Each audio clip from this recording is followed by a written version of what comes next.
नमस्कार, एक बार फिर से आप सभी का स्वागत है। इस वीडियो के माध्यम से मैं एक सुप्रीम कोर्ट का एक बहुत यूजफुल जजमेंट आप लोगों के साथ शेयर करने वाली हूँ। जजमेंट का नाम है विनीता शर्मा वर्सेस राकेश शर्मा। ये 2020 का सुप्रीम कोर्ट का जजमेंट है जो हिंदू सक्सेशन एक्ट के सेक्शन 6 के बारे में डिटेल में बात करता है। यानी बेटियों को पिता की संपत्ति में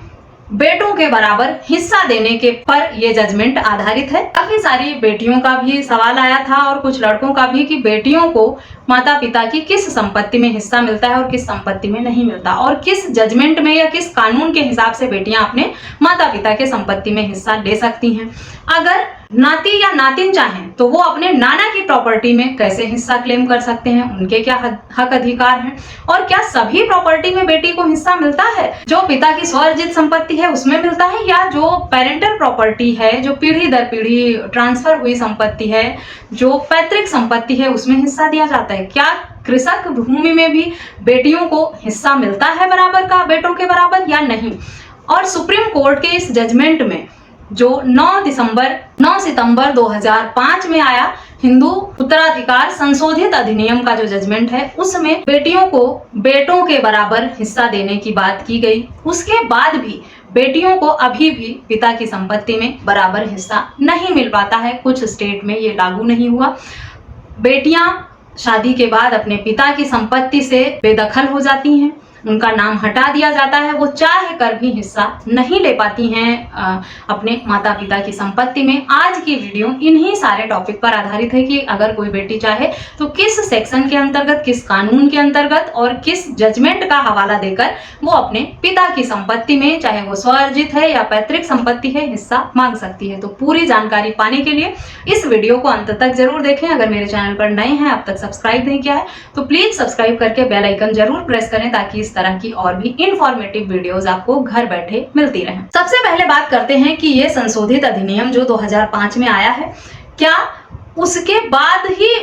पैदा हुई बेटियों पर ये नियम लागू होगा या उससे पहले जो जन्मी हुई बेटियां हैं उन्हें भी ये अधिकार इस कानून द्वारा दिया जाएगा। हिंदू सक्सेशन एक्ट पर जो ये जजमेंट आया था 2020 में, विनीता शर्मा वर्सेस राकेश शर्मा, इसमें ये साफ शब्दों में कहा गया है कि 2005 से पहले जन्मी हुई बेटियां जो हैं उन्हें भी माता पिता की संपत्ति में बराबर का हिस्सा देने का प्रावधान है। लेकिन ये सिर्फ माता पिता की पैतृक संपत्ति में हिस्सा देने का हक अधिकार देता है। अगर किसी पिता की स्वअर्जित संपत्ति है, उसकी अपनी कमाई हुई संपत्ति है, तो वो उस संपत्ति को जिसे चाहे दे सकता है। अपने बेटे को दे सकता है, अपनी बेटी को दे सकता है, या किसी बाहरी व्यक्ति को दे सकता है। ये उसे संवैधानिक अधिकार मिला हुआ है। जो 4 पीढ़ियों से चली आई हुई संपत्ति है उसे पैतृक संपत्ति कहा जाता है, और जो पीढ़ी दर पीढ़ी ट्रांसफर होती है संपत्ति, जो दादा परदादा से मिली हुई संपत्ति होती है हमारी,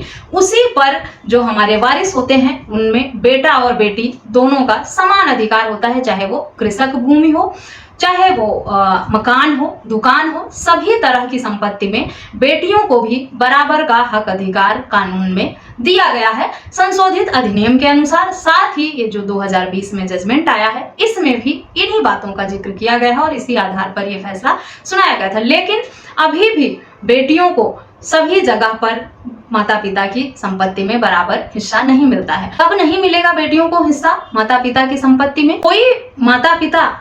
अपनी मर्जी से अपनी बेटी को संपत्ति से अलग नहीं कर सकते, हटा नहीं सकते हैं उनका नाम, क्योंकि जन्म से ही उसे अपने पिता की संपत्ति में हिस्सा मिल जाता है एक वारिस की तरह। जो पेरेंटल प्रॉपर्टी है उसमें बेटे का नाम जिस तरह दर्ज होगा उसी तरह से बेटी का नाम भी दर्ज होता है। लेकिन अगर वो बेटी हक त्याग कर देती है, खुद अपनी मर्जी से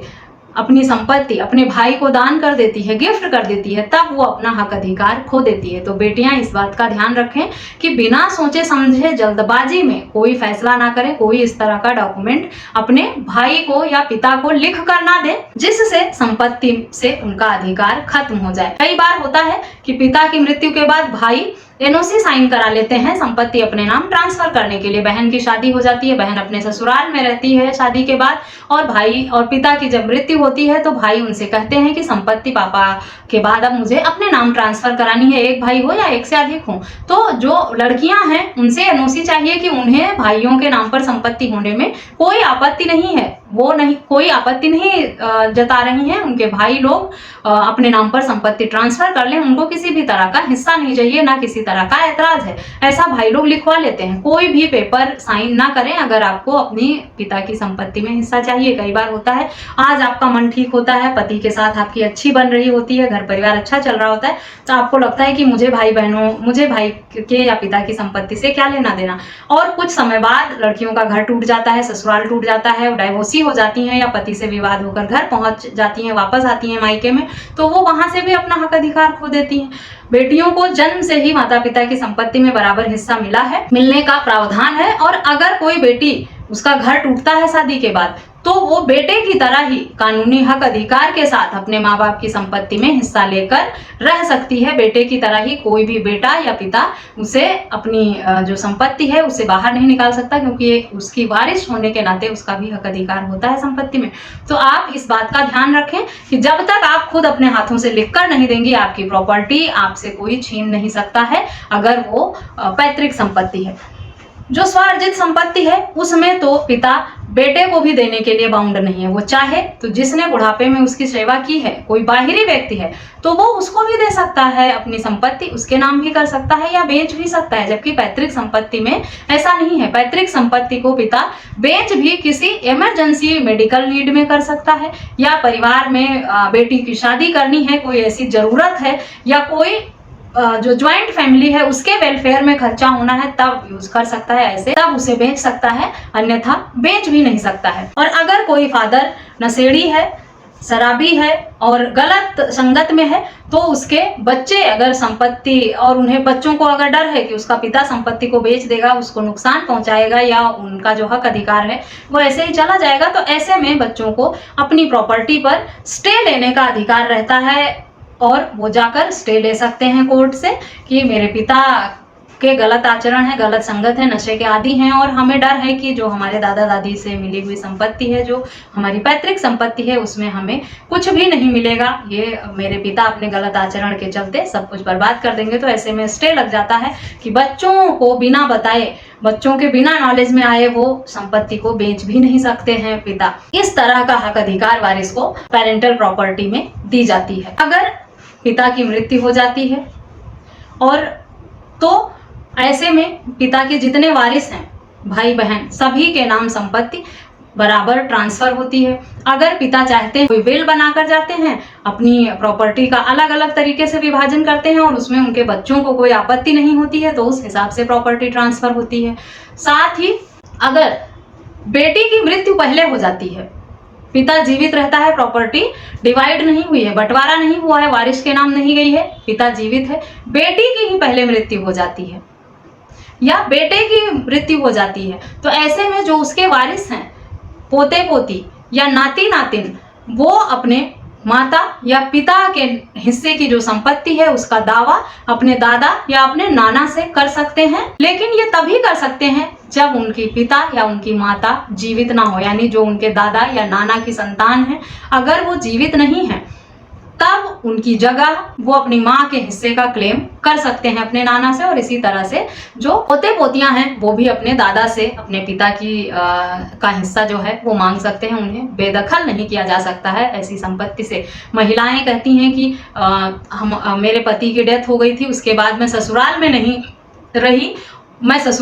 रही, मैं अलग रहने लगी, सास ससुर के साथ नहीं रही हूँ, बच्चे मेरे अब बड़े हो गए हैं, सास ससुर जो हैं वो हिस्सा देने से मेरे बच्चों को मना कर रहे हैं। ऐसा नहीं होता, उनकी अपनी कमाई जो संपत्ति जो है उसमें वो देने से मना कर सकते हैं, क्योंकि बच्चे उनके पास नहीं रहे हैं, उनके साथ नहीं रहे हैं, उनकी सेवा नहीं की है, उनको कोई इमोशनल लगाव नहीं है उनके साथ। लेकिन जो प्रॉपर्टी उनकी पेरेंटल है, जो पैतृक संपत्ति है, उसमें हिस्सा देने से वो मना नहीं कर सकते हैं, वो आपका हक अधिकार है। अगर आपको पिता या आपके मामा संपत्ति में हिस्सा देने से मना करते हैं, चाचा मना करते हैं, तो आपको सूट फॉर पार्टीशन फाइल करना होगा। अपने हक अधिकार के लिए कोर्ट का दरवाजा खटखटाना होगा, अपना हिस्सा मांगना होगा और कोर्ट के माध्यम से आप अपना हिस्सा ले सकते हैं। इसी तरह से बेटा हो चाहे बेटी, जिसे भी अपना हिस्सा चाहिए, अपना हिस्सा लेना है और उसके भाई बहन दे नहीं रहे हैं, तो उसके लिए आपको कोर्ट के माध्यम से ही अपना हिस्सा मांगना होगा। अगर वो अपनी खुशी से, सहमति से या सामाजिक बातचीत करके जो तरीका होता है बंटवारे को सुलझाने का, उससे अगर आपका मामला नहीं सुलझता है तब आपको कोर्ट में ही जाना होगा। इसके लिए आप जो आपकी दीवानी न्यायालय है वहाँ से कोई अच्छे एडवोकेट से संपर्क करें और उनकी सहायता से आप अपने हिस्से की मांग के लिए कोर्ट में सूट फाइल करें और इस तरह से अपना हिस्सा कोर्ट के द्वारा प्राप्त करें। आशा करती हूँ अपने हिस्से को लेकर जो लोगों का सवाल आया था, पोते पोतियों का, नाती नातिन का या बेटी का या बहू का किस तरह से बंटवारा होगा, संपत्ति में उन्हें कैसे हिस्सा मिलेगा, इस पर यह वीडियो आपके लिए यूजफुल होगी। इस तरह के किसी अन्य टॉपिक पर अगर आप जानकारी चाहते हैं तो मुझे कमेंट करके या वीडियो में दिए गए व्हाट्सएप नंबर पर संपर्क करके पूछ सकते हैं। इस वीडियो में बस इतना ही, मिलते हैं नेक्स्ट वीडियो में, तब तक के लिए थैंक यू एंड बाय।